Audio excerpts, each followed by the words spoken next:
Yo, what is up, guys? Welcome back. Yeah, another stream. Another day, another stream. Just kind of go back from Thanksgiving. I was at my girlfriend's house this past few days, so a little bit tired. But I got back this morning. And I've been doing some. One second. Doing some work on Jono's series. We're progressing, which is good. We're nearly done here, so we're on 27 here. So I think the next topic, we're going to talk about how to make uniforms faster, but right after that I get into batch rendering, which is something that I'm interested in, obviously. But yeah, so I think the goal is to probably, start off with a Leetcode, probably take a look at this video and maybe take a little bit of an introduction to batch rendering, and maybe we'll finish the rest tomorrow. That's kind of the goal. But yeah, hopefully starting next week on Monday. I don't know how the stream schedule will be, because I am going to be a little bit busy, but I'm sure I probably will still end up streaming, but it's coming up to one of my last weeks here as a student, so I got some projects and some exams and stuff. But yeah, I think the goal is next. What we're gonna build is a 2D game engine. Yo, Squirix, what's up? How you doing? Good to see you. I was originally, thanks for joining the stream, dude. Welcome back. But I think the goal is yeah, we're gonna finish this series here by Cheno. We're nearly done, and I think starting next week, I said before that I was gonna recreate like a 2D game. I know before I was doing something else with what was it, like the top-down balloon shooter game? I don't remember exactly what it's called, but I was gonna kind of recreate something different. But I think now what I'm gonna do is I'm going to do a 2D game engine, and then once I'm done, something simple. I don't know exactly what it's gonna have, what sort of features, because I'm not really 100% sure what all the game engines have. But I'm gonna have to probably look at some old projects on the internet, some repos or whatever of other 2D game engines, and kind of figure out exactly what I want in my engine. The goal is to pretty much be able to create a 2D game from it. So create my own engine and then build a 2D game from it. I feel like that's probably the best way to like fully understand OpenGL and to fully understand at like a good level. So that's what I plan to do starting next week, hopefully. I think I should be done with this series over this weekend. That's the goal. We don't have a lot left. We have 5 episodes, but they're pretty short. Probably about 15 minutes each or whatever, roughly. But so yeah, that's the goal. Start our 2D game engine next week and probably work on that. Hopefully it should take about a month or so. So yeah, a little bit of an update. But yeah, I'm mostly graduating in like 2 weeks, so it's coming around to a busy time for me. So we'll kind of see how the streams go. But I still plan to stream at least 3-4 times a week, hopefully. So that's the goal, at least. Sometimes I have fucking class at night, so it's kind of tough. But then I go to bed pretty early because I got to hit the gym in the morning. You know how it is. But yeah, Thanksgiving was good. So let's kind of get back into it. Let's do a Leetcode. I've been doing the Leetcode dailies usually every day, and I did a little bit. I've been kind of just slamming through Chano series. Good luck. Thank you, Squirix. Thank you, bro. But yeah, I think we'll probably start. It looks like this is a graph problem. I'm instantly looking at it. I think what we might do is we might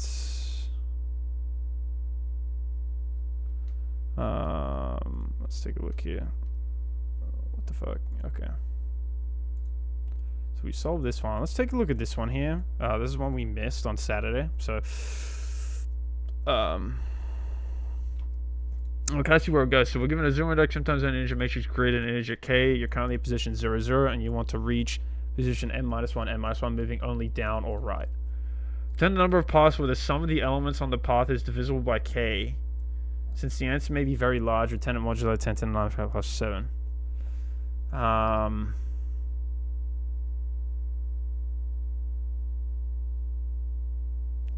Current position when you want to reach n-1, n-1, moving only down or right.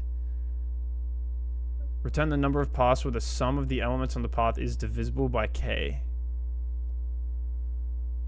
Since the answer may be very large, return it modulo 10 to the power 9 plus 7.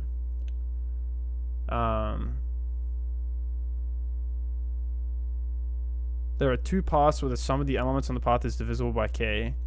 The first path highlighted in red has a sum of 5 plus 2 plus 4 plus 5 plus 2 is 18, which is divisible by 3. The second path is highlighted in blue. So,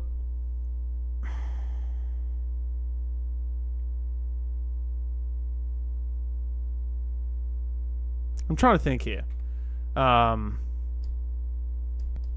What is the best way to go about this? We can obviously like BFS or DFS through this. And it would work, right? I think. But I don't know if this is maybe like a hidden DP problem. Maybe it could be a tabulation problem here. I'm just trying to think about the patterns.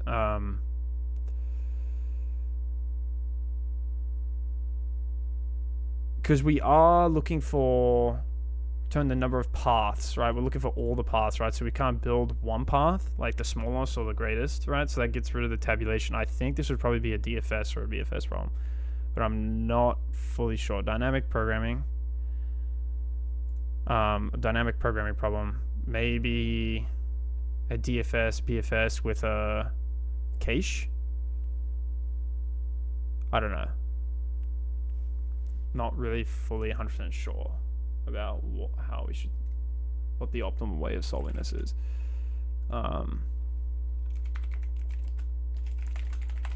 Let's kind of take a look. I'm thinking probably a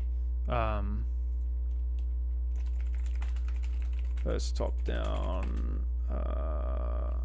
dynamic programming. I always forget which one's which. Top-down is memorization, bottom-up is tabulation, right? So I'm thinking probably a top-down memorization approach. That's what I kind of feel about this. Is divisible.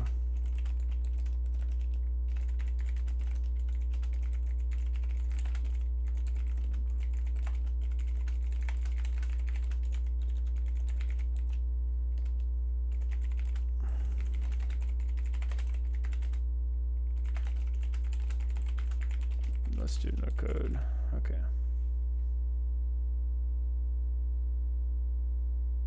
Okay, so this is one of the cleanest ways to solve it. So, you know, a DFS MIMO approach, which is kind of what I thought, right?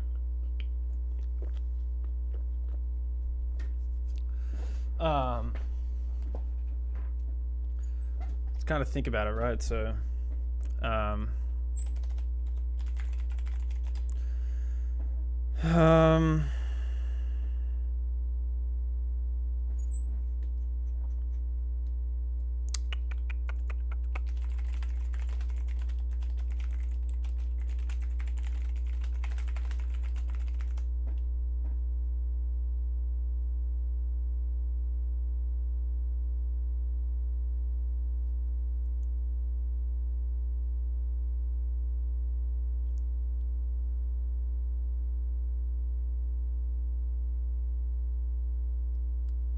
I'm trying to think here. How do we want to solve this, right?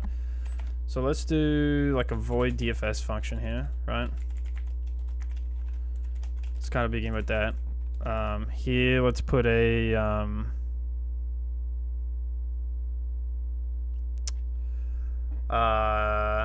let's see. Maybe we can use a hash map here. So let's do like unordered map.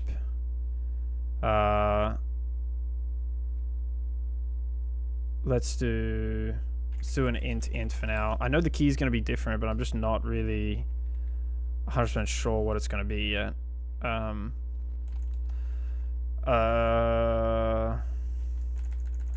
Let's call our DFS function here. So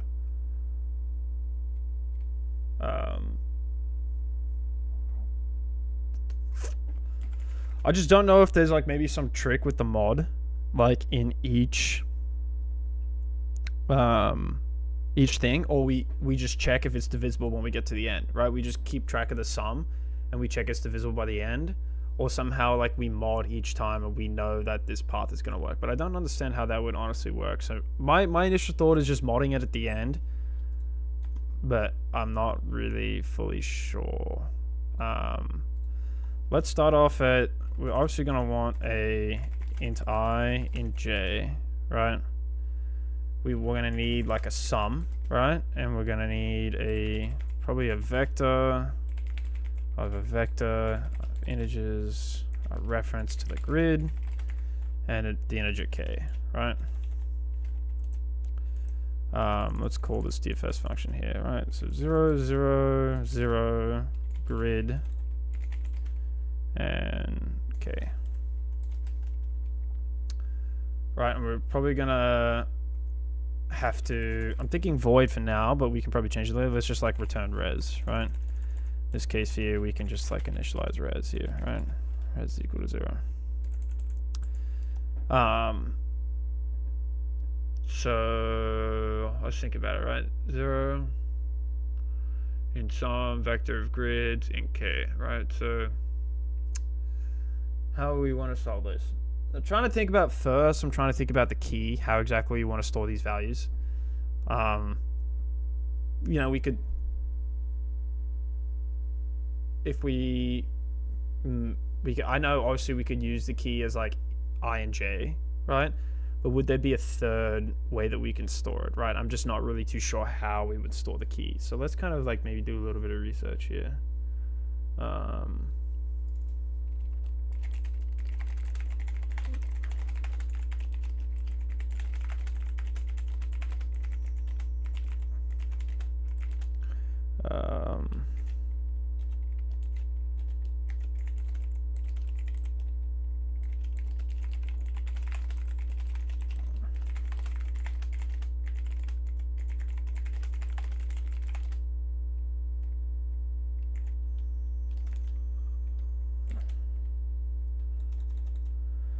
What are we trying to reach? n-1, n-1.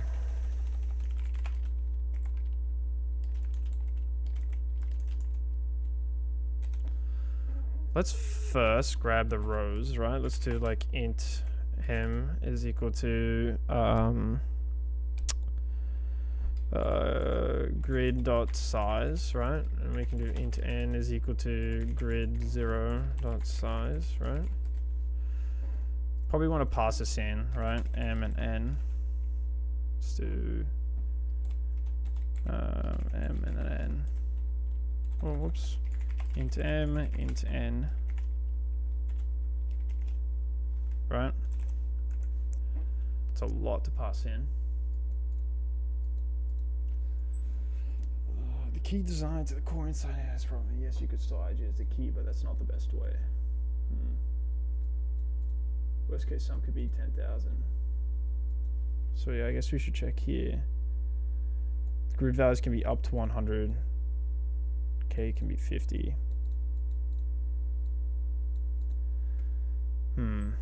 Okay.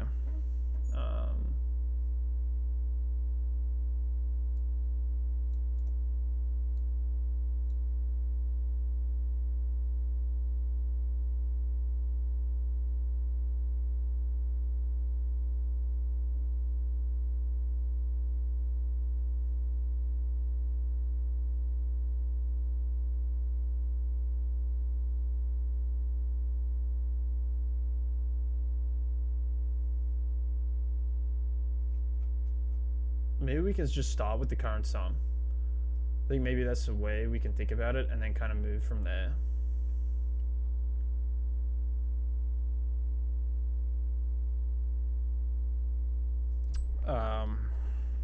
Let's kind of start with that. C++ can sums hold, sorry, in C++ can tuples hold multiple values, or do we use pair for that? I honestly don't remember. Multiple values. Or is it only two? To hold multiple values, right? So a pair, a C pair can only hold two values, right? Can only hold two values. Okay, yeah, that's what I thought. So we're gonna have to use a tuple here, right? So let's do stud tuple, stud tuple.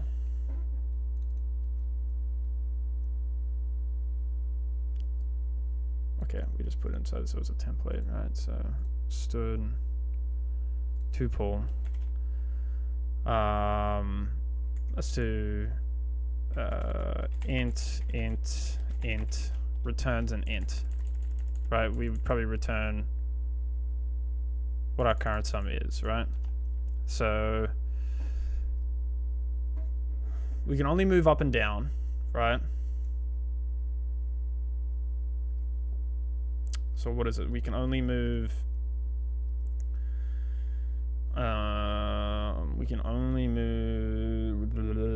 down or right. Right, so maybe we should probably make a directions array here. We can go vector, I guess of what, tuples 2?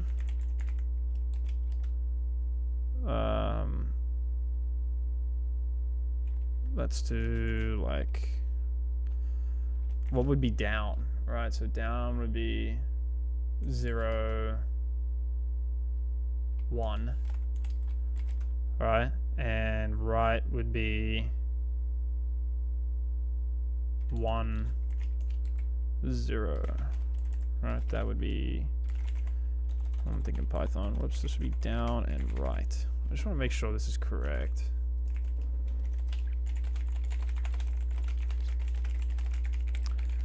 Directions vector.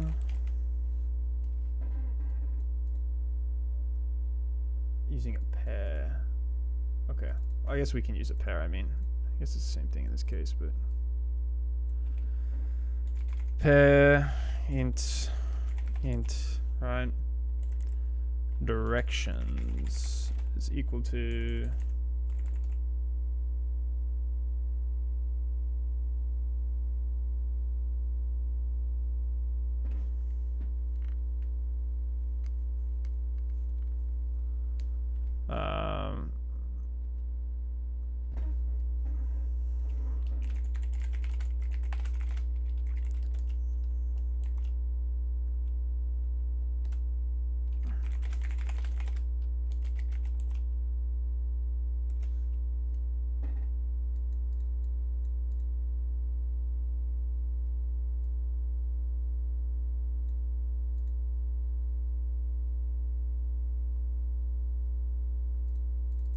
so okay, this needs to be the other way around. I guess we've got the same thing, right?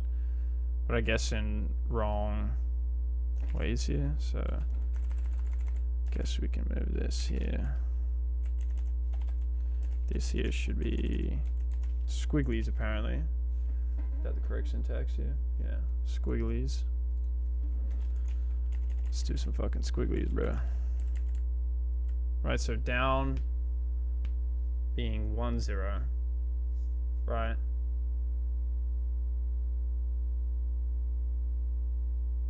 Okay, anyway, it should work, right? Cool. So we got our vector of pairs here. That works, right? So let's take a look here, right? Let's get some base cases here, right? How exactly would we want to go about this, right? So I guess we would only really need a directions array when it comes to VFS, right?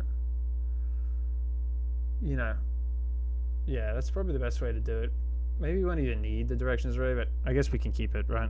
So I guess we can do, first of all, we have to check our bounds, right? So if I is less than 0, right?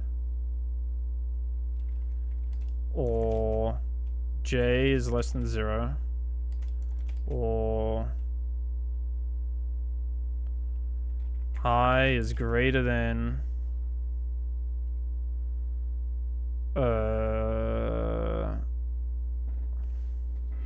or equal to n, right? Or j is greater than or equal to, sorry, this should be m, my bad.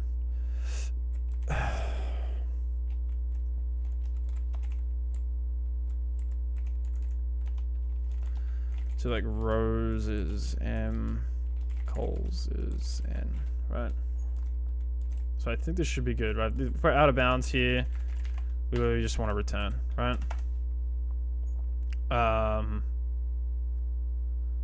to think of other base cases here. I think that should be fine. We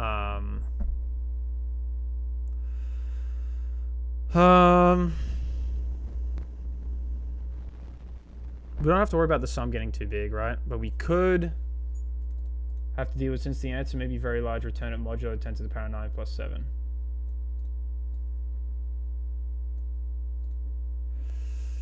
So I have to take a look at that later. I remember kind of looking at that, but it kind of confuses me a little bit still. Ah, shit.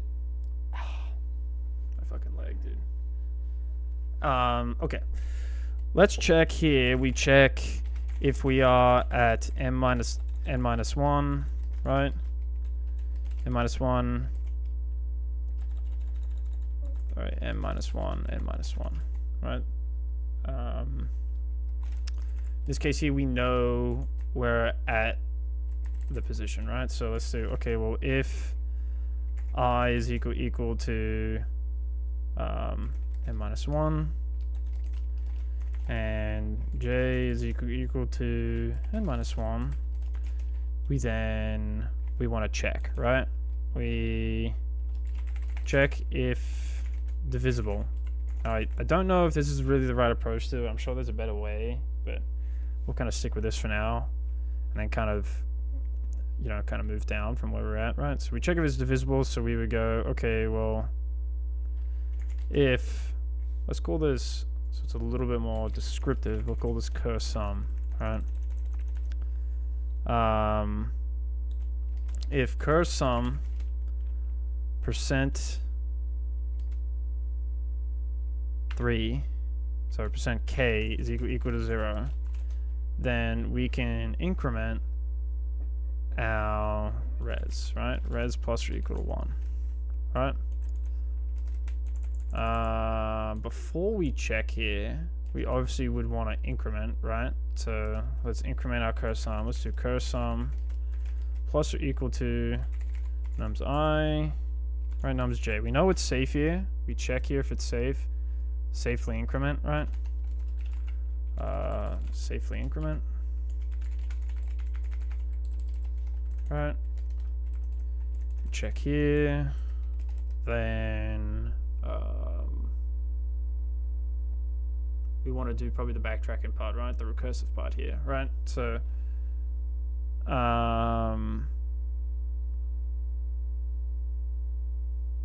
no, first of all, we probably want to, let's check our cache, right? Check our cache, right? Where we go if dp.count ij cur sum, then we just want to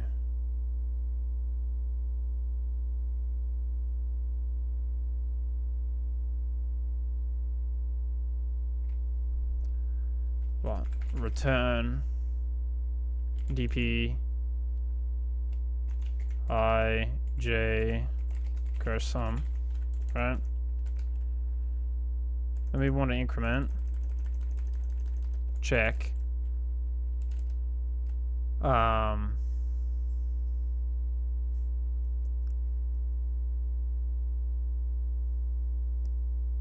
you might have to return an int in this case here, right? This would probably make it a not a void, right? Let's do some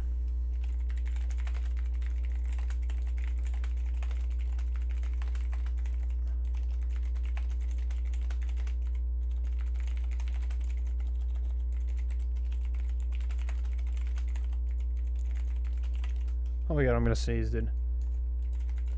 Oh my gosh, dude.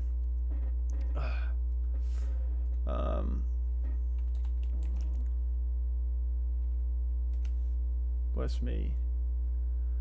Let's kind of turn on some music here.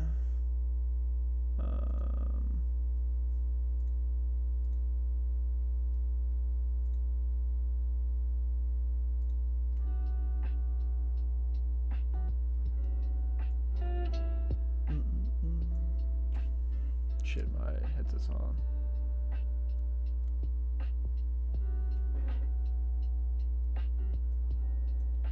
Okay.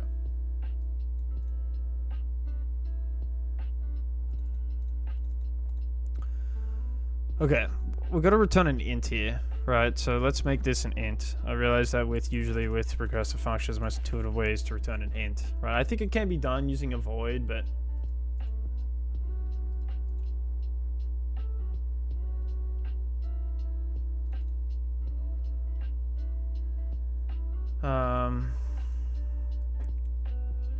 here, what would we want to return? We'd probably want to just return 0, right? In this case here, check our cache. We would return it if it's there. We safely increment where we're at, right?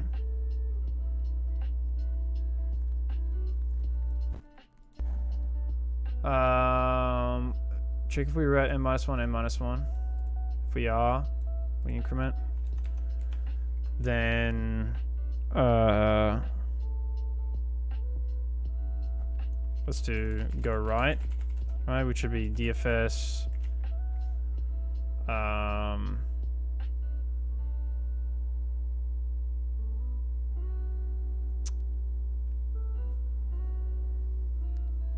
DFS 0, 1, sorry, I j plus 1, right? I j plus 1, then cur sum, right?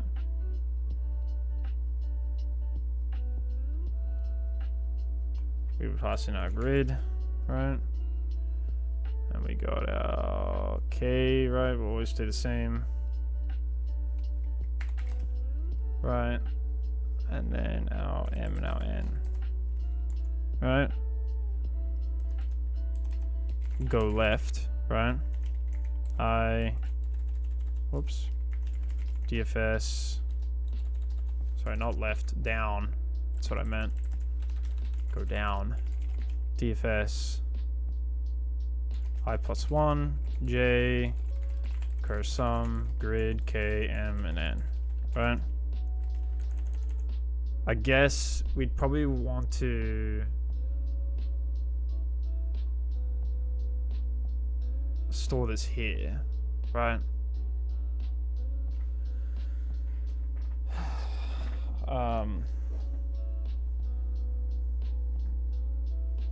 I guess we could honestly increment here, cur sum plus nums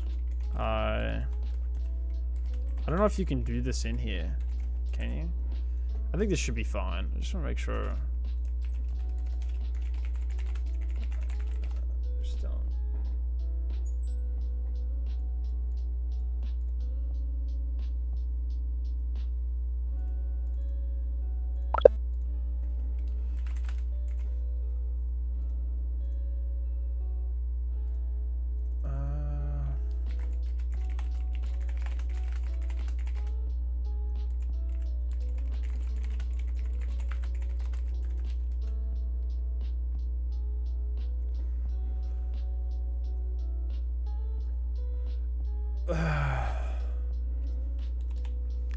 Sorry, this should be, I guess this is possible. Just want to make sure. Nums j grid, right? Cur sum plus nums j grid.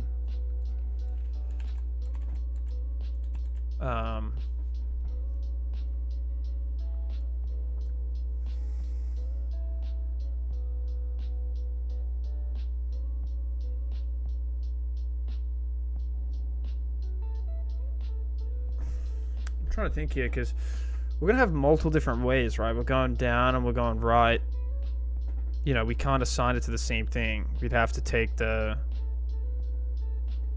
minimum or maximum value here, right? Like this wouldn't work. So, because how would we know like what to keep track of, right? We could have either gone down or right. You know, would we take the minimum or the maximum or whatever? But I just don't know what to do here.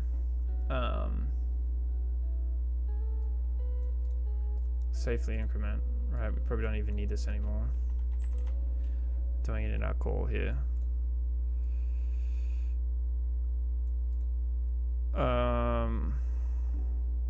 This isn't really needed either, to be honest.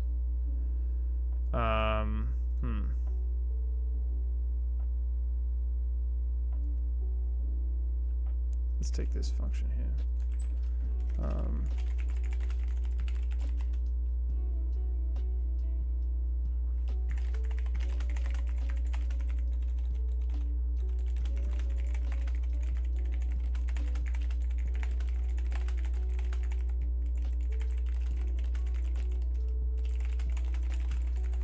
Trying to think about how we could solve this like this.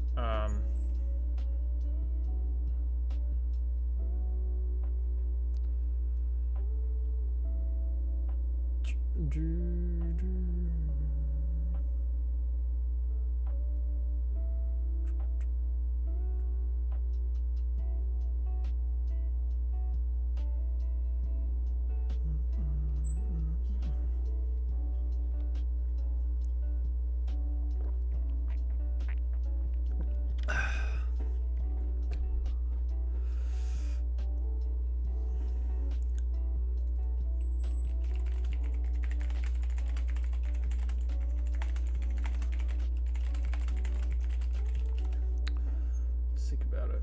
Turn it in by ignoring the return values.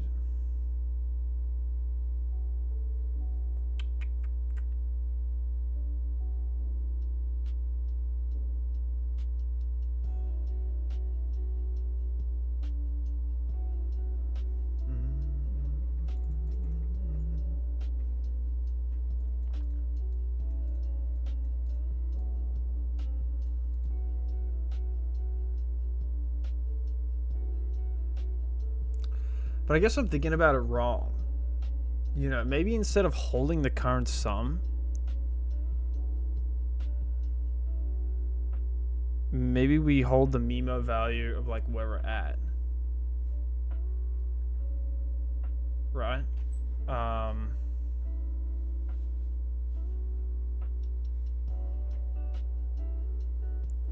Maybe I'm thinking about it wrong.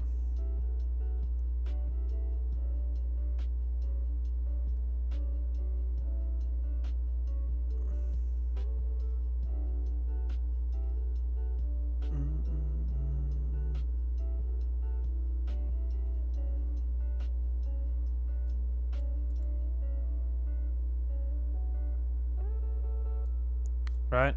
I guess here we would return 1, right?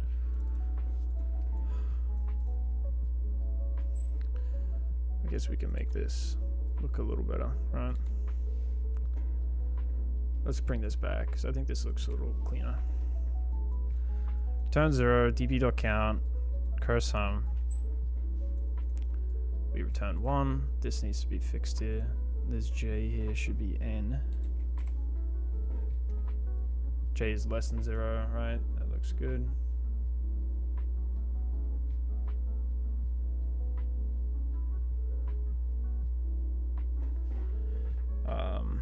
I guess now I think about it, this probably balance check. Doesn't matter, we can't even really go left, right, or up. So I guess this is kind of never going to check here, but we'll just leave it anyway. Curve plus equal to nums ij. If I... Dow, what's up, bro? Hey, man, what's up? Good to see you.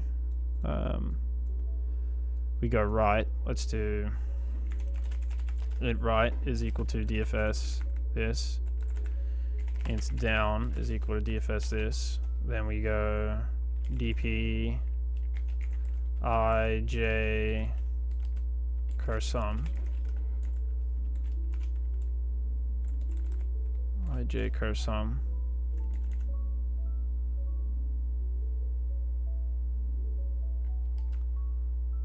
Is equal to, how is life, dude? Life is good, bro. Life is good, man. Just chilling, dude. Kind of working on my stuff and finishing up here, and I graduate here in a couple weeks. So yeah, just kind of finishing up the Thanksgiving break and, you know, graduating and, you know, gonna start working. So pretty exciting. I guess we would go right plus down, right?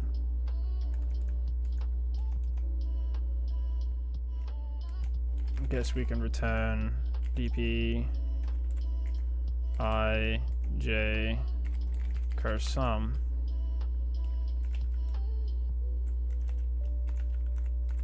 dp I j cur sum, right? Stick with that. Now that we return this, I guess we can assign this to res, right? And then just return res. I think that should work.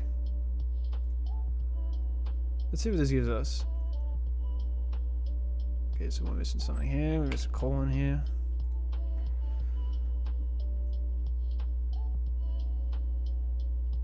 Crescent plus or equal to nums ij. Did you mean puts? Should be grid.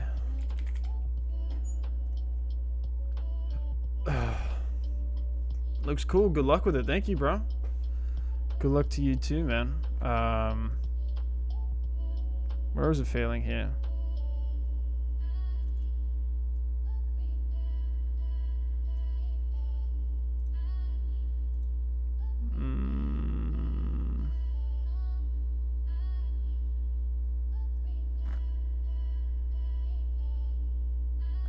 Dude, I don't know what the error is here. I don't really know what this means. Let's kind of take a look at this.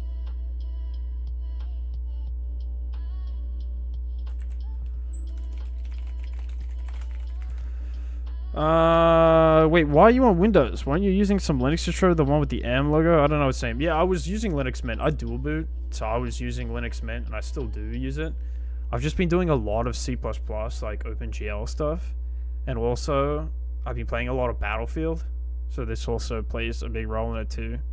And Battlefield requires secure boot to play, and Linux, obviously I'm not going to play Battlefield on Linux, right? But on my Windows drive, when I enable secure boot on my computer, my Linux distro doesn't open. And there's probably some way that I can make it to work, but honestly, I don't want to spend all the time trying to figure out why. So I haven't been on my Linux boot in a few weeks, probably, just because I've been playing a lot of Battlefield and doing a lot of C++ on Windows. I guess I could be doing C++ on Linux too, but I just love Visual Studio, right? So, you know, it's kind of what I'm kind of doing right now. So this needs to be changed to a map, right? Because we can't. Let's kind of try a map here. Oh, wow! It passed first try. Okay. Well, I don't think I've ever had that happen where I just did it and passed first try. Okay, let's just. All right. Yeah. So it's kind of what I've been doing, but just what about you, bro? What have you been up to? DP count, cur sum. All right, we increment.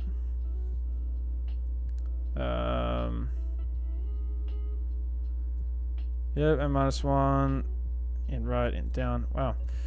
Can't believe it passed first try. Well, it kind of gives me a little bit of a confidence boost, I guess. Oh, so we're getting the wrong answer. Actually, never mind. To be honest, Windows is just there because of some popular games. Yeah. I mean, that's literally the reason why I use Windows. Just, I like to play games too, so that's why I dual boot. Let's see here. What are we doing wrong? So we're passing 37 out of 88 test cases. I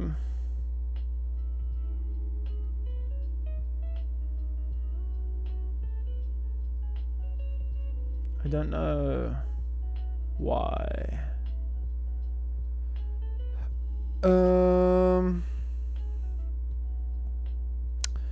Honestly, this looks completely good to me. I don't know what would be wrong here. Right plus down. That's what we want to do, right? We want to add both of them up. Do we want to store right plus down here?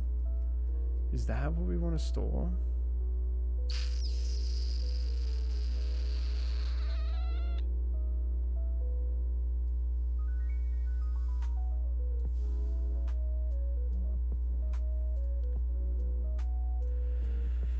I've done some customization on Windows lately that made it look like Hyperland distro. Damn, bro, that's pretty dope. How did you do that? You should show me how you did that, bro. That's pretty sick. I haven't customized my windows at all, bro. So, yeah. I honestly don't know why this is not passing. I don't know what the bug is. This honestly looks good to me. I mean, we check our bounds, we check our cache, we increment. You know, we check if it's at the bottom right. We go right, we go down. We store it in our cache, and we return. I literally don't know.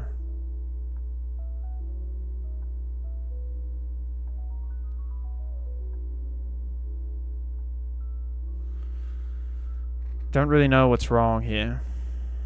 So I'm going to just take this function and see kind of what's wrong.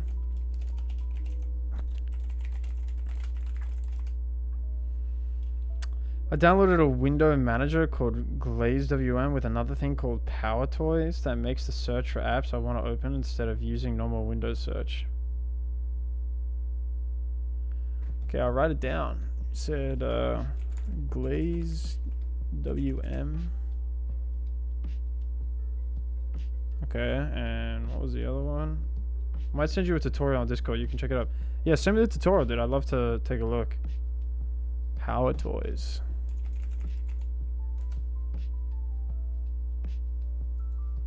Where's Windows? I might take a look. Send me the tutorial though. I actually want to take a look.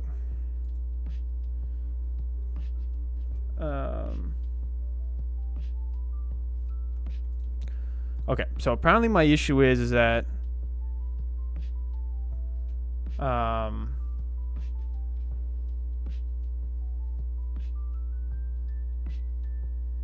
so this should be the first thing I do. So apparently this is my issue here.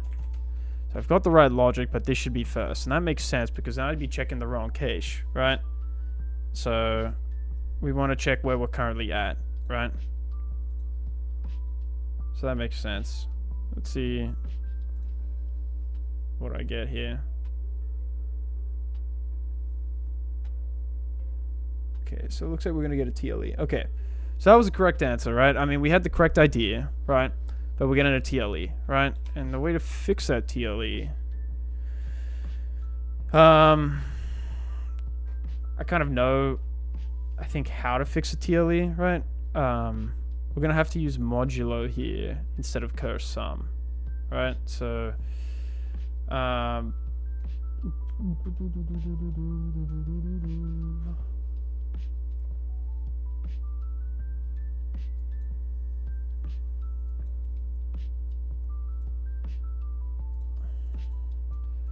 think we're going to have to store curse sum %k. All right, we take the modulo of it and we store that instead. Let's try that.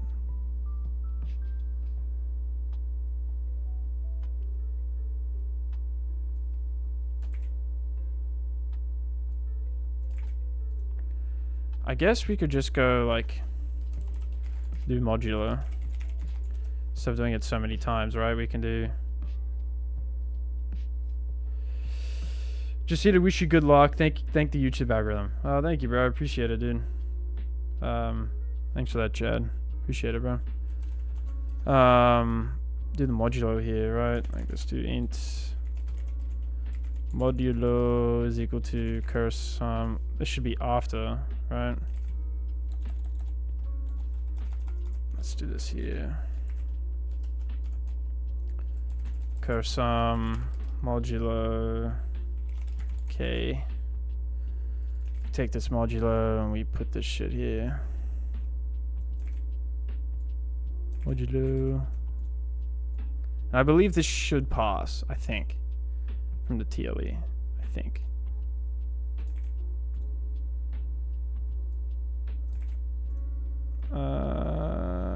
Did we get it everywhere? I think we did. Let's see this. Sent you the tutorial. Appreciate it, dude. Okay, we still pass. Get to accept the solution. Oh, we forgot. think we have to modulo 10 to the power of 9 plus 7. Let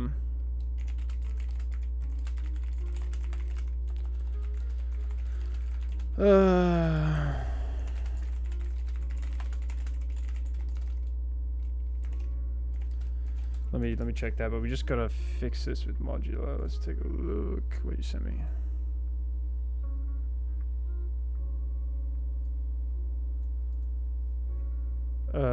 Coding with how make Windows look so good. Let's take a look, bro.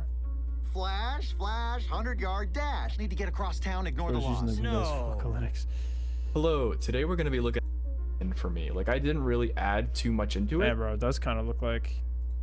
I just changed the highlight color and stuff. But basically, this window manager gives me... It is the only things that complaints on... but it will basically allow you to search for things. So let me see if I can do it here. So I can search for things here. I can say like wes_term, and it will show my terminal here. But my main problem with this is, one, all this junk over here. We got Copilot and all this crap. I don't want any of this. And two, for some reason, it really likes to open up Microsoft Edge 10. Actually, so I can just like click on kind of like a tool from the Power Toys that lets me actually search for things, kind of like the Spotlight search does in Mac OS. So I can just like click on wes_term here, press enter. It'll open on the wrong window, of course, and then I can move it over here, retile it, and there you go. So you get the idea. It's kind of just like a slight quality of life improvement, and I do get a lot. I like it though. I'm gonna take a look at this video probably later tonight. That's pretty dope. Appreciate you sharing that with me, bro.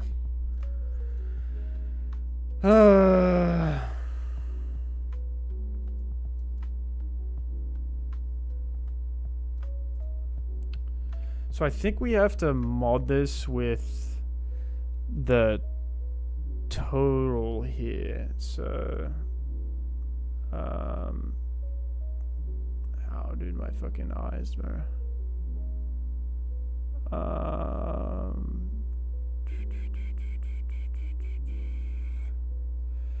So I believe we can kind of store something here. We can call this like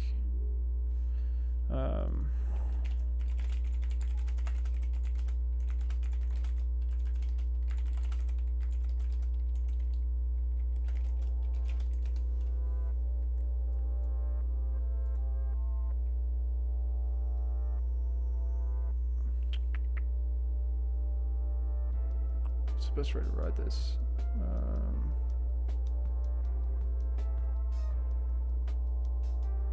Constant mod. I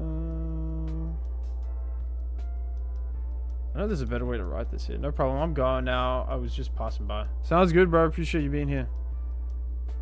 We can just take this constant. And then I believe we can just mod it with this. Go right down. And we just mod it here.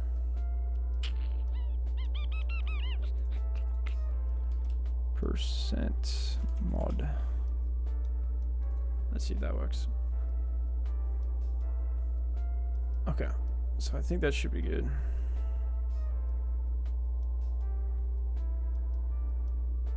Nope. Still getting a TLE, bro. Oh my god, dude. Bruh.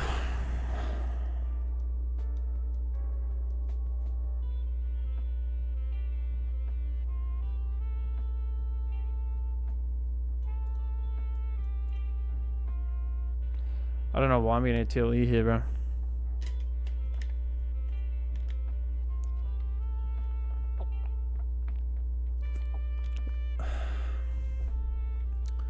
Is there something that I'm missing here? In I, J, cursor. Maybe if I make these all references, does that help, dude? I don't know.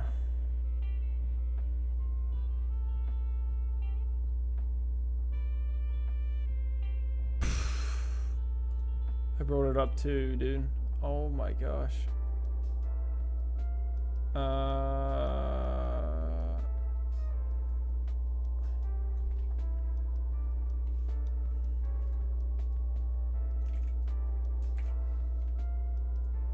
I don't think this is gonna help, but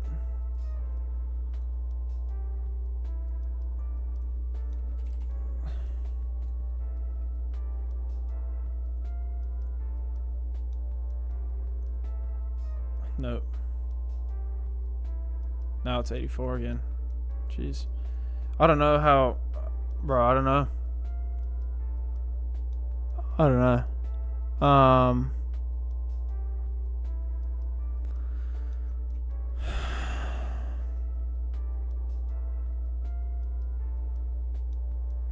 I don't know.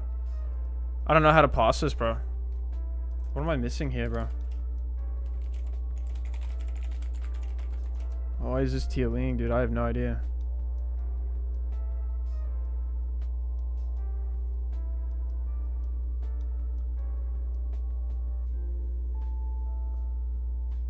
But you were cursed with this. Feeds curse on, but the MIMO key uses only modular, meaning the DPTF says. What am I missing here? So, oh, I need to cur mod.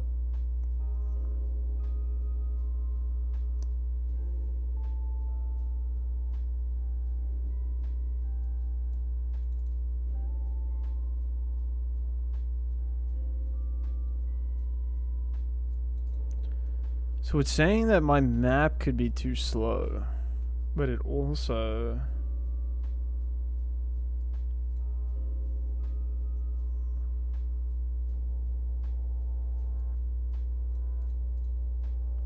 okay, but when sum is not 0, so maybe we add an else if I didn't really see this. We return 0 here. Let's see if this passes now.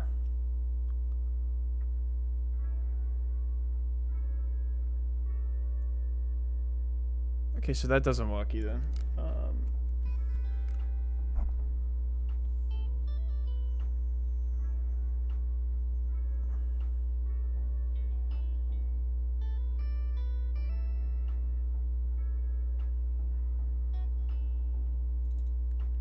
Pass modular, not cursor, next mod.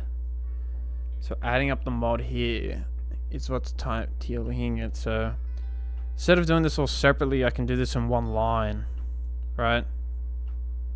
I just do so this is obviously not what I would do personally. I guess this is just a Leetcode thing, but I'm kind of gonna keep this here, right? 'Cause this is what I would do, right? I would not probably do this in an interview, but I mean, I guess. So I'd probably go cur sum is equal to. Actually, let's do int mod is equal to.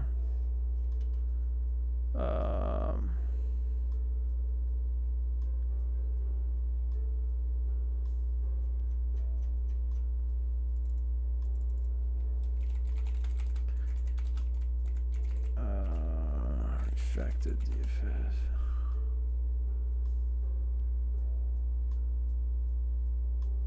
I'm gonna turn the light really quick, dude. It's getting dark in here, man.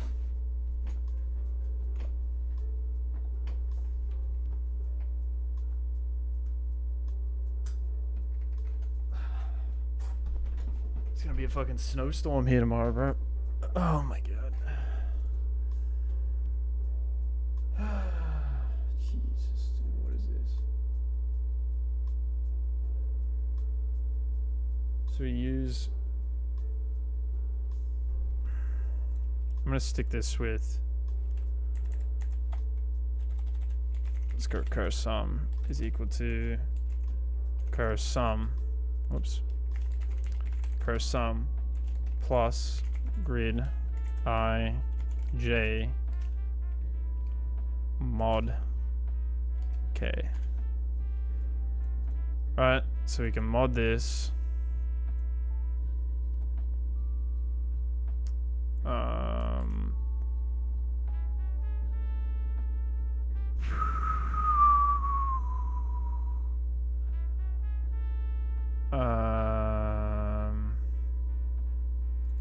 So this is going to be our thing, our key.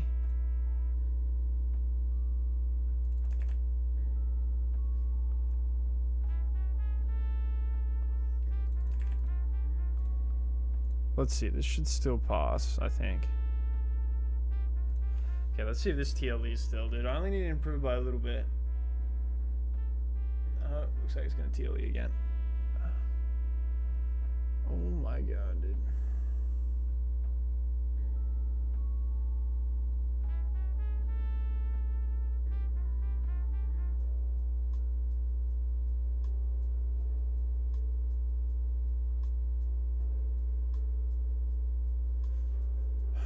So another reason why apparently is because we're using map. We need to use unordered map, but I'm not. It's kind of ridiculous, dude. I mean, we could use something different, like a different data structure, maybe.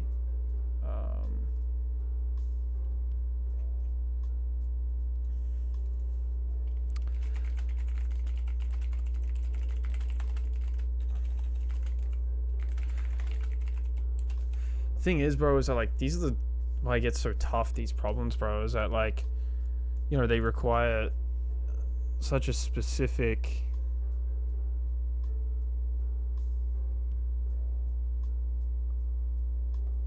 What am I long? A 3D DP array. I guess that could work too.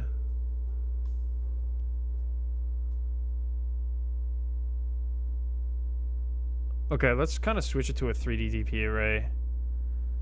So how do we do this? Right, let's grab this here. Right, like 3D DP array. I'm usually more of a hash map guy, but I don't know.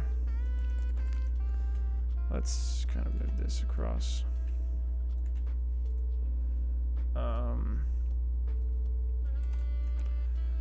Okay, we initialize it all with -1s, right? So now we need to switch this here, right? So we need to come in here. This should still be fine.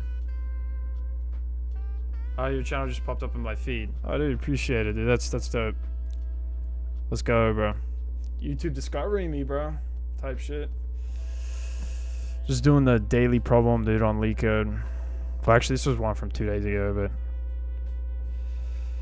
how do we do this here now? What do we count, right? So if now we have to check, okay, if dp ij curse sum, right, does not equal -1, then we would return dp ij curse sum, right?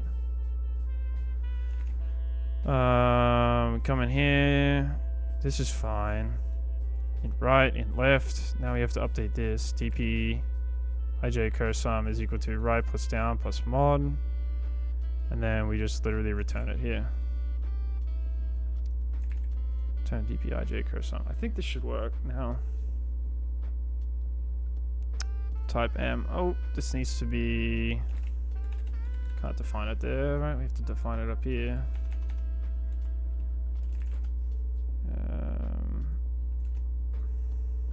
Gotta pass it in now as a reference. dp. Let's grab this garbage here. So vector of int dp. Let's come over here, pass it in as a reference. Praise. I don't know what that means, bro. But I appreciate you being here, Dr. Jam. Thanks for stopping by the stream, bro. Okay, so we have a dp here. dp. Do this bullshit. This is kind of what I did my old way, like what a normal person would do, like me, you know, someone. But this is, you know, obviously makes it a little bit faster. I don't think by much, but you know, maybe. I don't know. Let's see if this passes now. Okay, we're getting an error here. Expected 8. Oh, whoops, we're not passing in the DFS here. can't solve a Leetcode problem for a day. What you doing? Yeah, bro.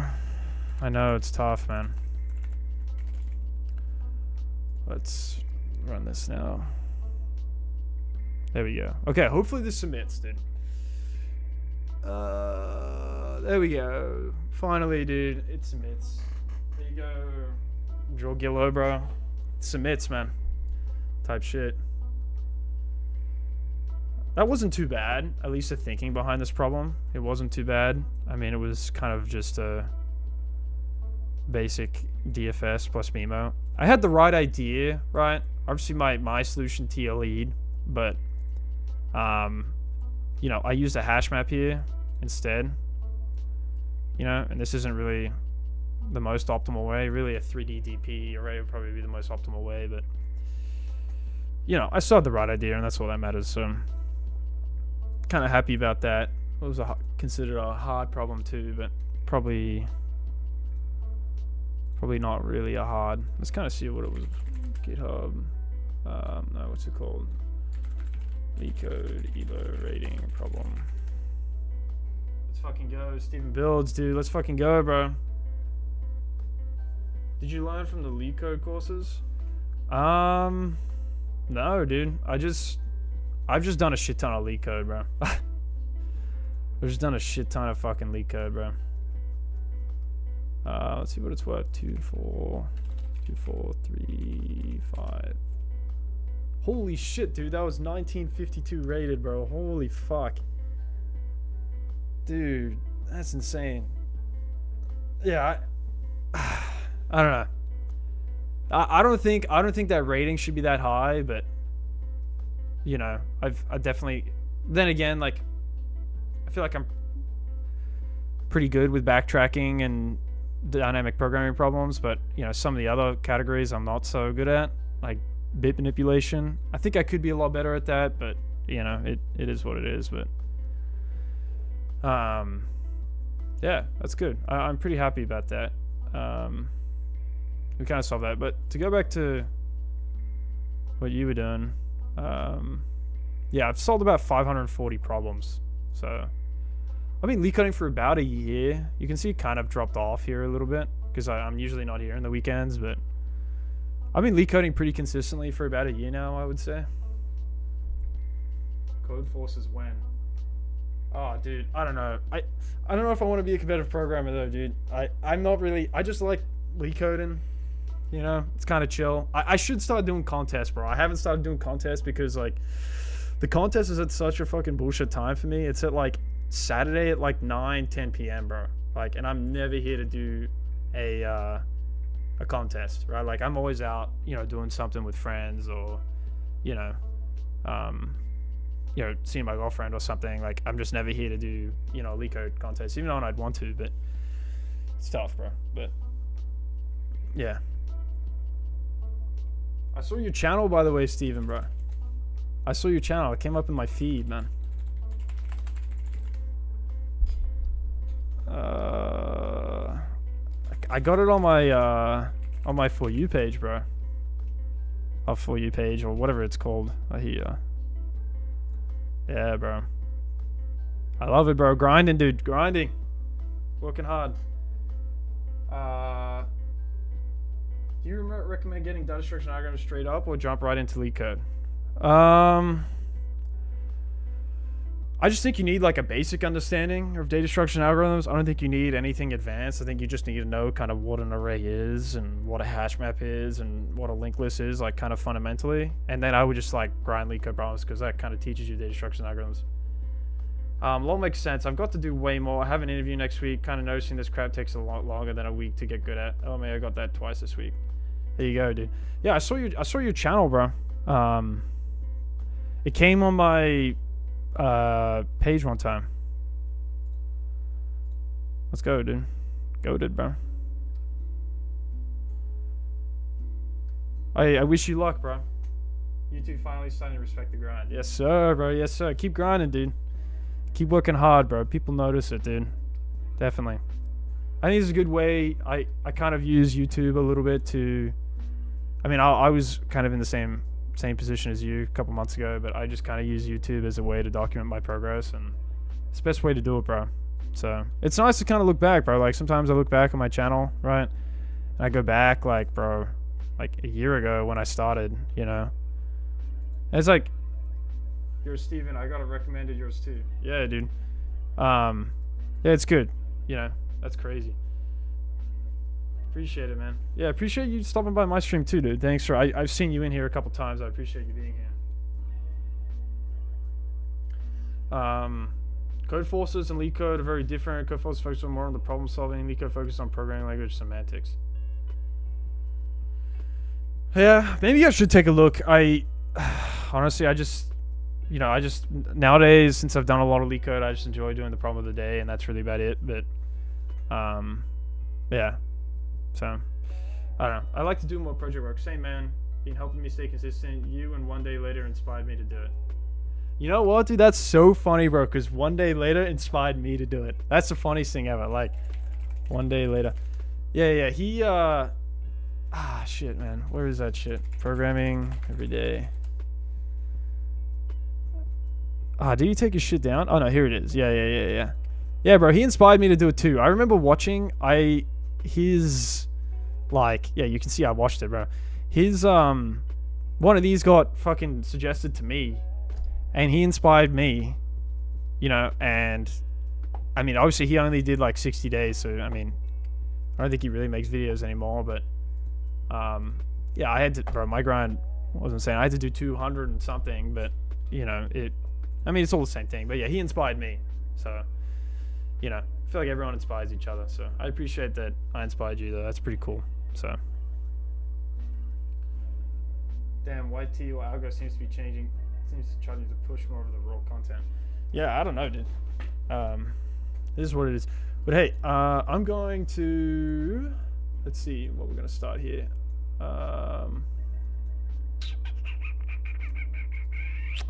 Let's see. Yeah. So I'm looking today. I'm looking at uniforms, right? So I'm nearly done through this series. I said in the beginning of the stream, the goal is, after to finish this series, I'm gonna work on a 2D game engine and kind of build a simple 2D game engine. You know, something obviously where I can render things to the screen. You know, some sort of collision like AABB collision. You know, circle versus polygon, whatever. You know, some basic collision stuff, 2D collision. Damn, bro, Ethan, what's up, bro? Good to see you, man. I love Chono. Yes, sir, bro. Chono's goated, dude. But yeah, once I'm done with this, I plan to start the 2D game engine hopefully on Monday. So that's the goal, on Monday. Hopefully I can get this done over this weekend, which I think is kind of realistic. I mean, these videos are pretty short, but kind of getting there, right? I was working on it a little bit before the stream. I mean, it's the most basic thing ever. I mean, it could be much better, but you know, we can change the color here, bro. Like, let's go, dude, and then we can render something to the screen. Change the axis stuff, you know. Got a little basic thing. Probably the way I'm doing this probably isn't the best, but in terms of like best code practices and stuff, but I mean, it is what it is. I mean, it's just a fucking tutorial, so. But anyway, we're gonna continue. We're gonna continue today. Hopefully, kind of get through 2 of these episodes. Maybe this one, and then an intro to batch rendering, and then I think I'm going to probably make some food, and then probably jump back into it. So that's probably the goal. Fidelity, let's take a look. ETFs can shift and transform. Appreciate everyone being here too do and supporting me. Well, of course, it's a Minecraft texture. Yeah. Hey, what's up, guys? Yeah, he put a fucking Jono logo, so I was like, bro, like, you know, the first thing that came. How was setting up the linking? Yeah, it was pretty AIDS, but I'm starting to kind of get used to the linking now. I mean, I did a project before, so I have a little bit of a rough idea about the linking, but I still struggle with it. But you know, I think the more I do it, the better I'll get. But yeah, dude. Yeah, I just, the first thing that came to my head when I was doing a 2D texture, I was like, what could I render to the screen? I didn't even know what to pick. So I was like, you know what? I'm just gonna go into Minecraft source code and just pull out the dirt.png, and I just use that. So it's Probably the Guys, best. my name is Eterno. Welcome back to my OpenGL series. So today we're going to be talking about uniforms in shaders, and specifically I wanted to talk about how we can cache uniforms and in general just how we can deal with uniforms in a bit of a smarter way, because we all know how to kind of set uniforms. I've got a video on uniforms in OpenGL and shaders and all that stuff. Check that out if you haven't already. But specifically, instead of just retrieving uniforms from OpenGL, from our GPU, every single time we need to set a uniform, there are many different things that we can actually do to kind of retain that location and take advantage of the fact that once uniforms have kind of been retrieved, you know, once we've compiled our shader, we've got that actual kind of I'm gonna shader restart object. that a little bit. I didn't kind of hear what he's saying. I've got a video on uniforms in OpenGL and shaders and all that stuff. Check that out if you haven't already. But specifically, instead of just retrieving uniforms from OpenGL, from our GPU, every single time we need to set a uniform, there are many different things that we can actually do to kind of retain that location and take advantage of the fact that once uniforms have kind of been retrieved, you know, once we've compiled our shader, we've got that actual kind of shader object on our GPU, and of course the shader in the GPU is aware of all of the uniforms that are kind of contained within it, all of the valid uniforms. Once we've kind of got all that data, there's no reason for us to continually query the GPU being like, hey, please tell me where my uniform is, because we should already know that stuff. And as you know, as you should know, pretty much any OpenGL call that you actually run is gonna be slower than a lot of the C++ style stuff that you can actually do, because a lot of it actually hits the GPU and thus kind of requires a little bit more processing power and takes more time than if we did something a lot more simple. So today specifically, we're going to talk about caching that uniform so that we can just kind of retrieve the location at any time we want, basically building a little system, a very, very simple system that just holds on to a uniform location for a given name that we have inside our kind of C++ side shader object. But in general, I may talk about this a little bit more in the future, because what you typically... Is this Australian accent? Dude, it is, bro. It is. I'm Australian, and this guy's Australian too. Like, what a small world, bro. I couldn't believe that either when I first started watching. I was like, no way, this guy's Australian. Like, what happens is, once you actually compile your shader, pretty much every kind of game engine or every kind of rendering engine is actually going to physically read that shader source code and then determine what to kind of do with that, right? So in other words, if we just kind of load a shader and we compile it and we use OpenGL to do all of that stuff, another very useful thing for us to do is actually kind of read the shader source code inside C++ and then extract data from it. So from that, you can actually find out all of the attributes, all of the uniforms, all of the functions, everything that is in the shader. We can write a program essentially that just kind of reads that text, that shader source code, and then from there it can intelligently almost convert it into actual data that we can leverage and use at runtime. And so in a setup like that, where you've got a proper system and a proper engine like that, you would typically just read your shader source code and then find all of the uniforms in the actual shader text, and then retrieve all of the locations or validate all of the uniforms basically when you're compiling your shader. So in that case, anytime you get, you know, when your renderer is actually setting uniforms in your shader, what's all up, of that stuff Niraj, has already dude? been How you done. doing, bro? You already have all the locations. You can easily check to see if a uniform Appreciate even you joining exists back, or not dude. without touching OpenGL. Why? Because you've read... You learning optimization?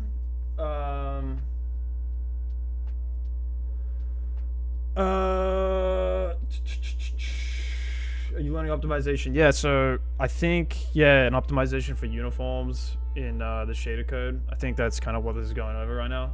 But we're close to finishing, bro. So we're like 5 episodes away. Yeah, about 4 or something. Have you ever messed with making your own DRM just for fun? Can be quite the rabbit hole, but you wind up learning a ton. I have not. No, I have not done that. But you know, maybe it's something I should take a look at. But yeah, I've been super interested the past few months. I've been like super interested in C++, you know, graphics programming, and the ultimate goal is to, you know, build a 3D game engine. Will help my friend build a 3D game engine. So that's kind of what I've been working towards, to, you know, build up the knowledge. So, you know, starting from C++ fundamentals to, you know, now OpenGL, and I'm learning textures right now. I just finished shaders. Let's go, dude. Type shit, bro. It's definitely tough. It's definitely tough to learn. But yeah, the goal is to, you know, build a 2D game engine after I'm done here and kind of build, you know, some 3D knowledge from there as well. I know 3D is kind of a whole different ballpark, but, you know, I'm really trying to like fully understand the fundamentals, you know, until I move to doing something in 3D. Right, I'm just trying to build my knowledge slowly. So I got all the time in the world, so it's not like I'm in a rush, but the shader source code. So that is something that would happen.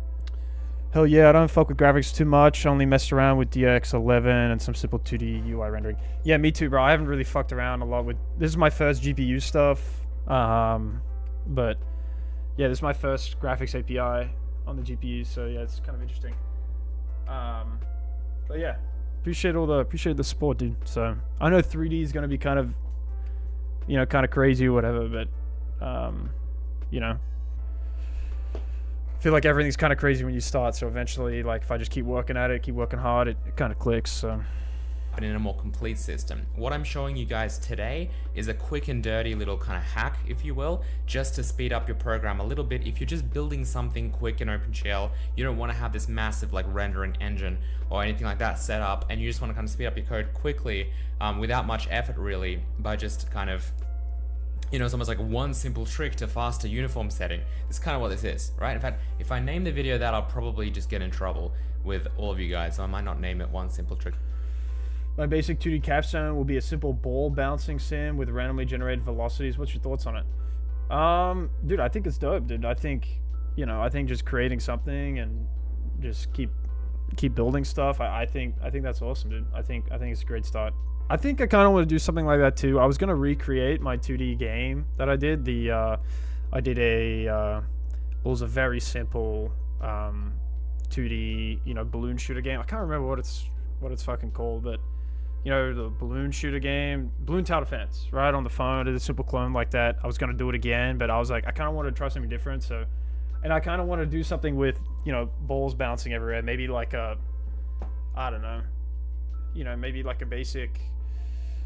I don't know. I haven't thought about it, but you know, we'll get to that point. But I kind of want to do something like what you're doing, something with, you know, balls bouncing everywhere or whatever. But you know, just to kind of play around with it. But yeah, that's the goal. But I think it's great. So. To speed up your uniform. Maybe I will.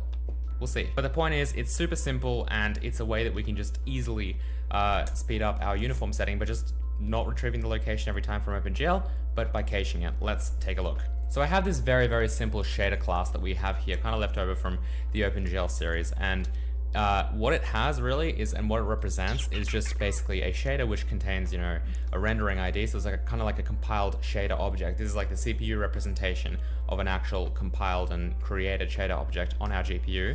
A bunch of functions for like binding and unbinding it, and also setting all of these uniforms. So this is kind of the meat of everything. And if we take a look at what that code actually does, it's really, really simple. All it really does is, for every uniform that we set here, such as, let's just say, a 3-component vector here, a vec3, it gets the location from OpenGL, right, using our render ID and the name of the uniform, and then it sets that uniform, right? And I mean, we've got this GL call macro, by the way, which is quite old and not something you would typically use nowadays. But you know, you can see that this location stuff isn't wrapped in that macro, but that's besides the point. If we were to just make this even more readable, is kind of my point of that. I think you should move initialization to a separate init function that returns a window and call it from main, of course, to error handling that. Yeah, I probably will. You know, I have to kind of, this here is just bro, I haven't even, you know, I'm just, this is completely just a tutorial sort of thing, so I haven't really thought about it. I have a lot of, you know, stuff I'm doing in here that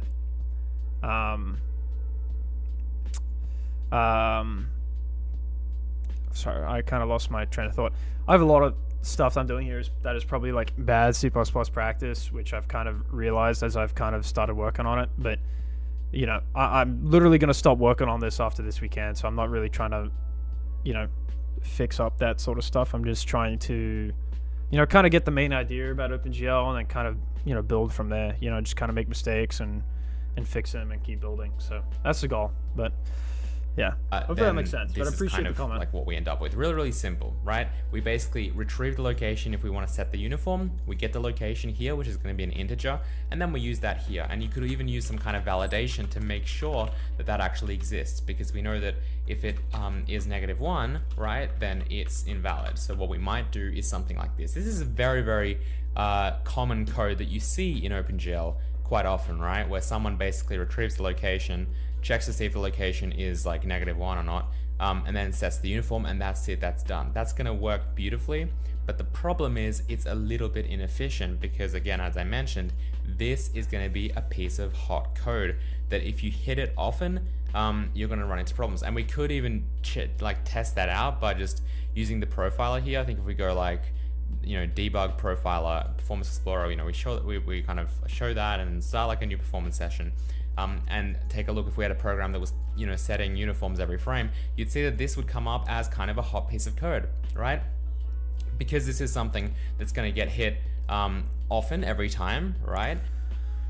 The thing with C++ and especially graphics is that many tutorials aren't modern and teach old practices. I preferably prefer blogs for that reason, since no one edits YouTube videos to keep up with the changes. Yeah, no, I agree. I mean, these Chono videos are like 7 years old, but you know, I totally agree with you. But I feel like I gotta, you know, to really understand like modern C++ and getting, you know, better at it in general, I just gotta keep making projects and keep making things. So that's kind of the goal. But yeah, so appreciate that. And since it is a GL call, it takes a bit of time to do. So what we can do instead is grab this location, as you can see we're doing, right? And then store it in just a hash map. So if we hop over to our header file, what we can do is just include an unordered map. I'm pretty sure I know where he's kind of going with this, but let's hashtag include unordered map. I can't remember what's the include. Then what we can. Oh. The new iPhone 17 Pro?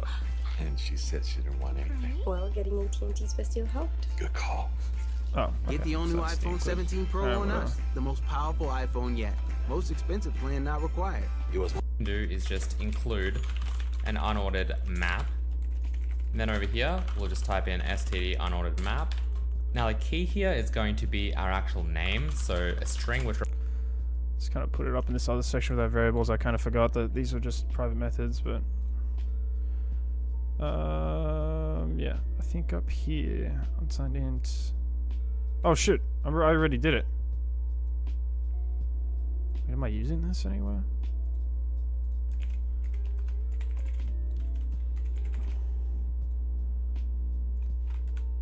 Oh.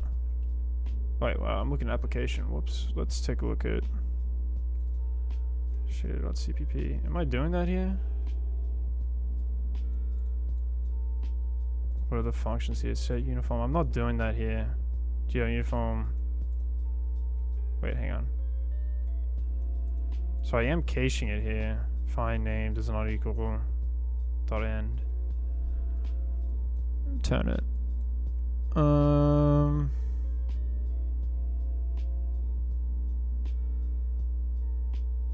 Okay, so I am doing it. Represents the name of our uniform that we want to kind of retrieve, and then GL int is going to be the value, right? Because that's actually the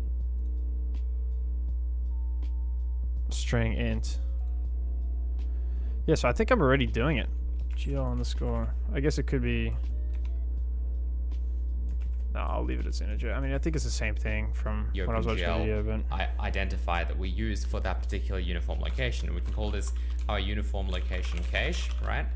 Right. And then what this is gonna he must have talked about it in an old and video. where we're actually going to use this is every time that we want to retrieve a location, we'll check to see if it exists in the map, and if it does, then no need for us to actually retrieve it from OpenGL. To do that, we're going to make a little convenience function for ourselves called glint, and I'll kind of put this at the bottom here. Glint get uniform location.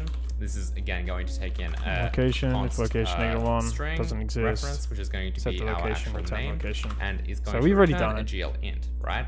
But what this I don't know function is where going I to did do, it, it's going to be a little bit different than what we currently have. If I just kind of create it here, what it's going to do is only get the location again if it's already checked the cache. So the first step is to check the cache and see if we've actually got that value in there.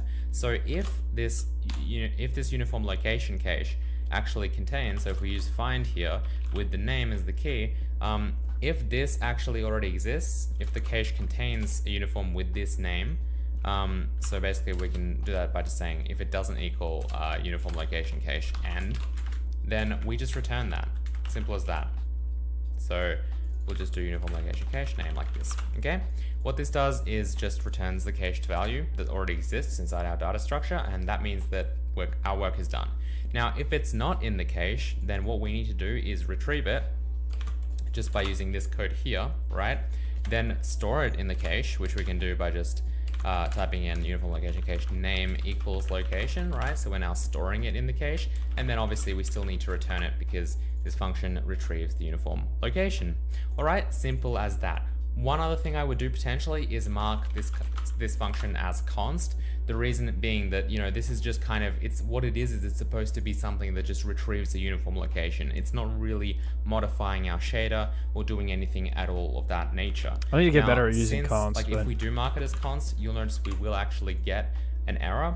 And the reason we'll get an error is because we're actually modifying uniform location cache. We're setting it right over here, and as you can see, that results in an error.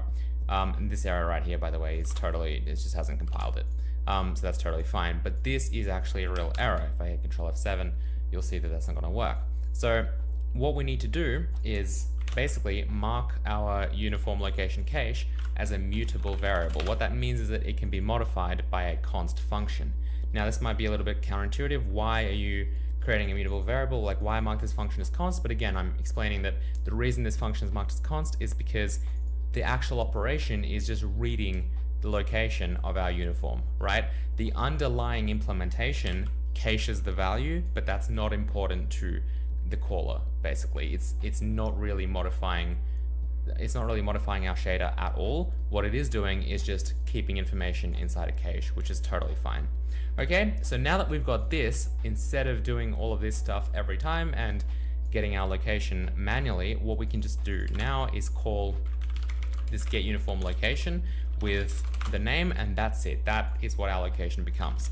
So now what happens, and we'll demonstrate this in a minute, if I just quickly replace all of these, now what happens if I put a breakpoint here and run this program? Okay, so now that I'm running my program, you can see that we're trying to set this model view projection matrix uniform to a certain value. What happens is it's going to, of course, run this get uniform location function, which the first time this runs, the cache is, of course, somewhat empty. I mean, in this case, it's actually got uColor and uTexture already in there, but it doesn't, as you can see, it doesn't have the MVP location stored at all. So obviously it's not going to find it.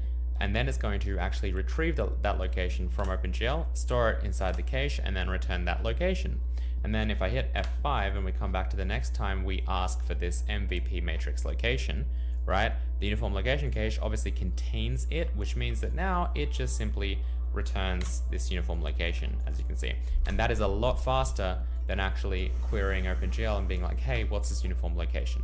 Okay, so that's pretty much all there is to it. Okay, so somehow I already kind of went through that stuff, but we're going to jump straight into batch rendering.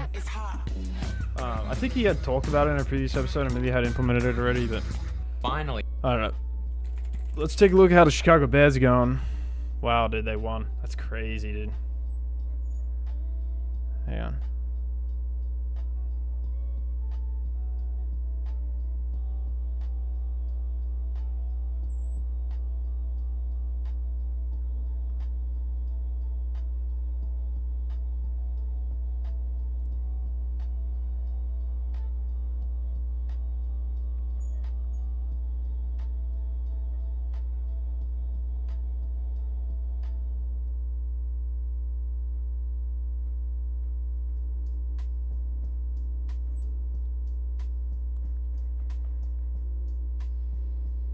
Sorry, I had to text my buddy.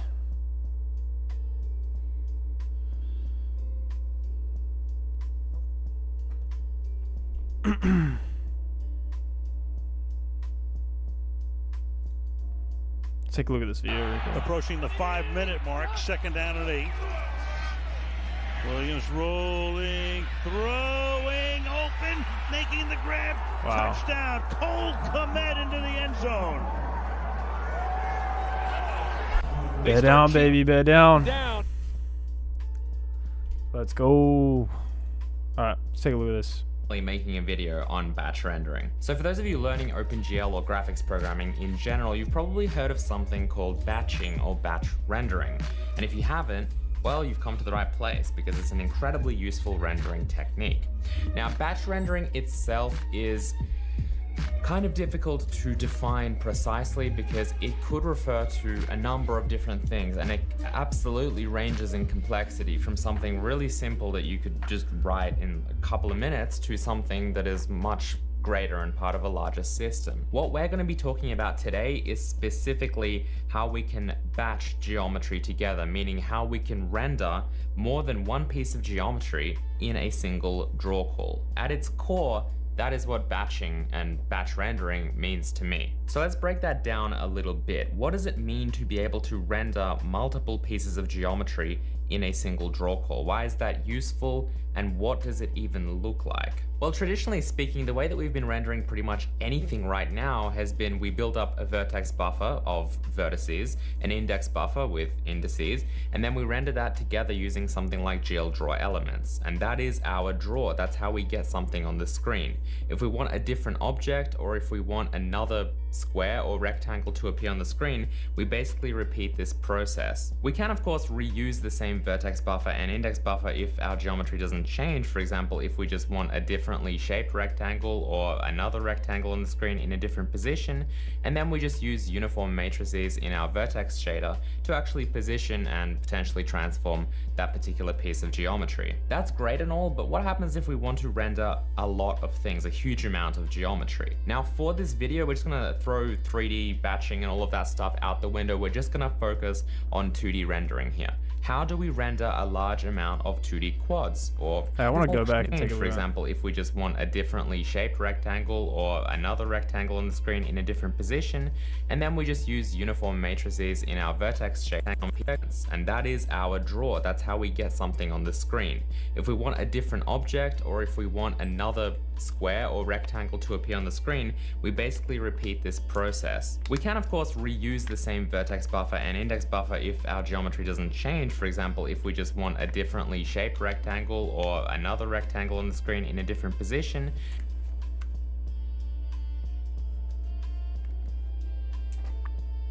and then we just use uniform matrices in our vertex shader to actually position and potentially transform that particular piece of geometry. That's great and all, but what happens if we want to render a lot of things, a huge amount of geometry? Now for this video, we're just gonna throw 3D batching and all of that stuff out the window. We're just gonna focus on 2D rendering here. How do we render a large amount of 2D quads or rectangles? Let's start off with some examples so that we can kind of understand what it is we're trying to do.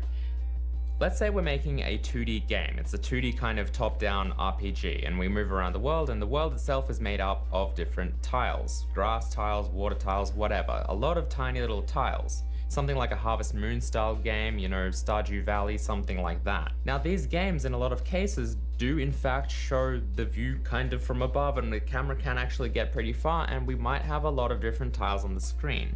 With our current kind of strategy, if we decide to render each tile as a separate quad with a texture, that's going to be kind of difficult. It's going to get to the point where it's just not going to perform well, because if we have like hundreds if not thousands of tiles in our world just being drawn one by one as separate draw calls, our GPU is not going to be able to keep up with that. Now these days on modern hardware, we can absolutely, on like a desktop computer with a dedicated graphics card, get away with thousands of draw calls. It's not as big of a problem as say on mobile or as it was in the past. So I don't want to like overemphasize the fact that this really is an issue, but it's absolutely not ideal, especially for something as simple as a quad. If you're drawing each quad individually, that's just inefficient. And furthermore, of course, as we do add more and more quads, or maybe we zoom out the camera and we see more of that map, our game may actually start to drop frames because it's just not going to be able to keep up with the thousands of tiles that we're trying to render. Another great example is a particle system. Now, I made a game in an hour using Hazel. I'll have the video linked up there in case you haven't seen it. And in that game, I needed to make some kind of particle system so that we could have like fiery particles and smoke particles and all of that kind of stuff. Now, the way that I rendered those particles there was just by using individual quads with transforms. Simple as that. But again, what happens if we have thousands of these particles because it's a huge particle system? What if we have particles in our 2D game that also has a huge tile map with many quads that we have to render? We might be looking at 10,000 draw calls now. And to add to that, another very popular example of rendering rectangles is UI rendering. What if we're rendering text on our screen? What if there's like a quest kind of journal entry that just has paragraphs and paragraphs of text? The way that we render text usually is by rendering each character as a separate textured quad. So now we're looking at potentially 1,000 like text characters on the screen, a particle system going off in the background, and all of this on top of a level with 1,000 tiles on the screen at once.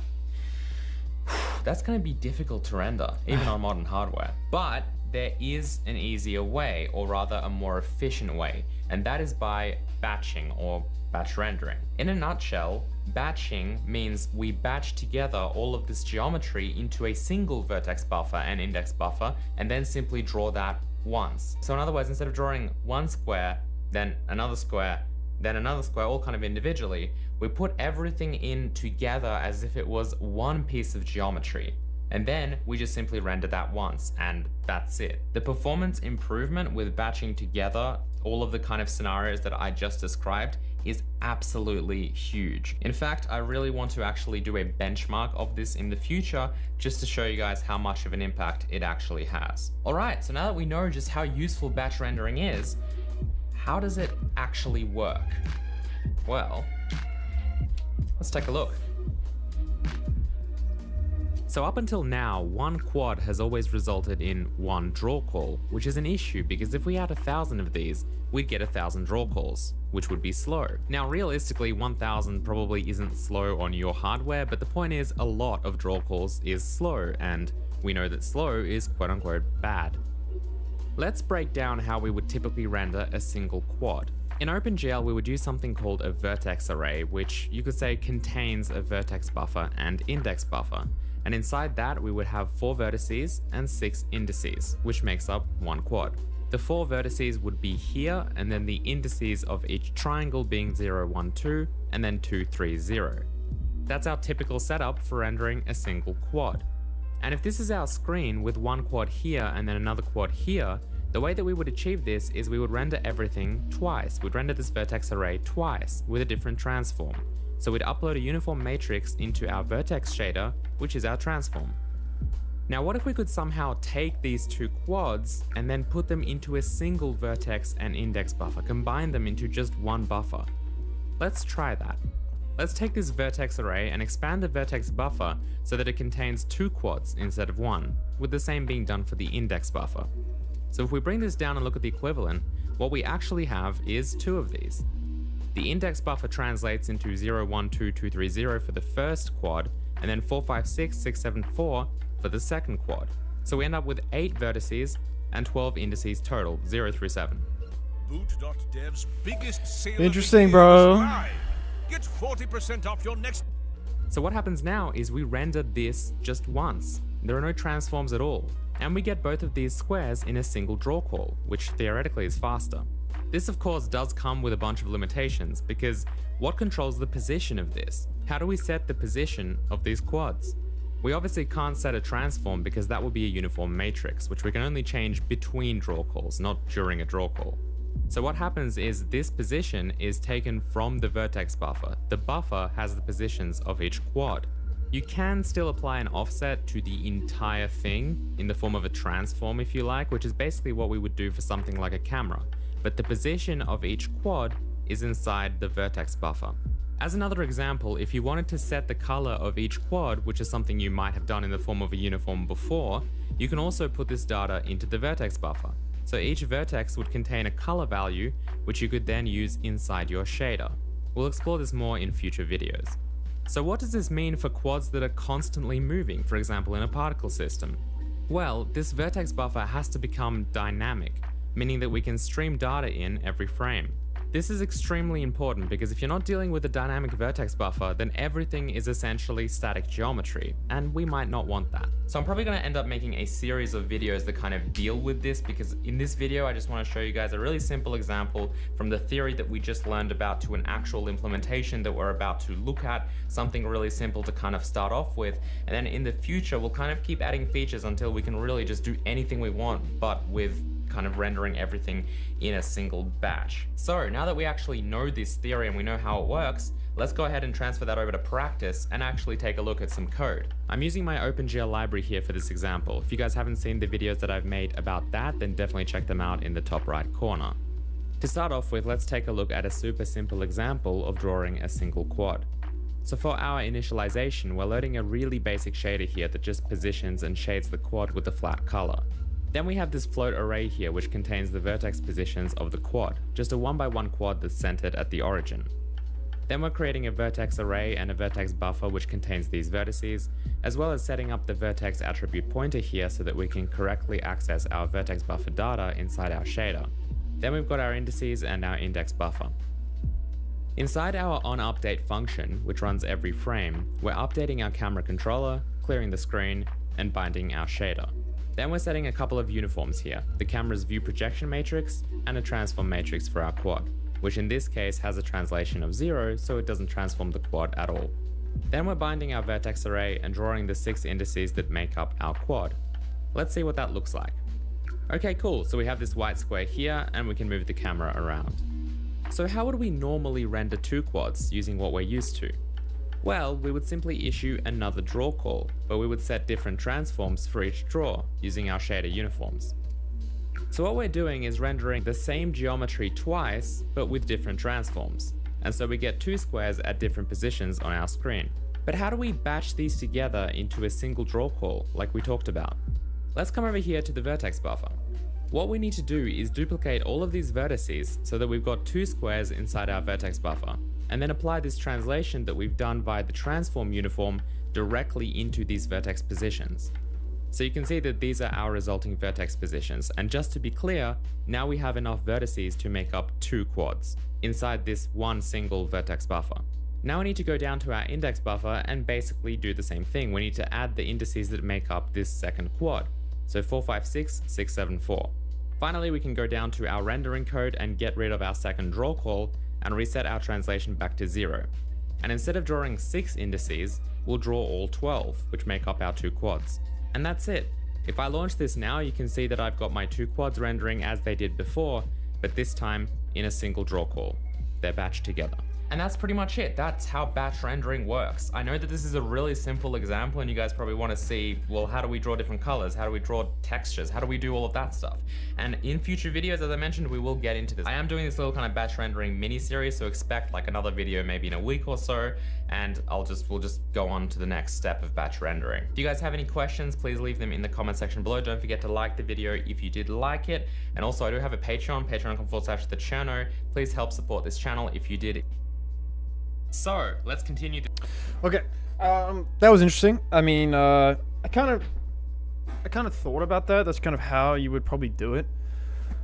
Trying to think. I think what I'm gonna do is I'm gonna create like a batch rendering class. I'm gonna do this implementation.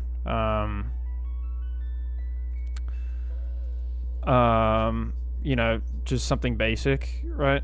Maybe like another test, right? So let's kind of copy what we got here. We can call this like rename for test batch render. Rename test batch render. I'm gonna do a little bit of this off camera because I'm really hungry, and I'm going to go make some food. But yeah, kind of the goal is I think I'm going to keep working on this tonight. Maybe I might get through this. Maybe we might start the game engine tomorrow. Just kind of depends. Maybe we might have one last video. Might watch that video and then kind of set up the project and stuff on stream or something like that. But I think that'll be the goal. So yeah, appreciate you guys watching. Thanks for all the support. Thank you guys for all the comments. And I will see you guys later. If you guys are interested, you guys should follow my GitHub. It's all in the description. Maybe look better than kind of what I am, but I would appreciate that. Also, the Discord's in the description.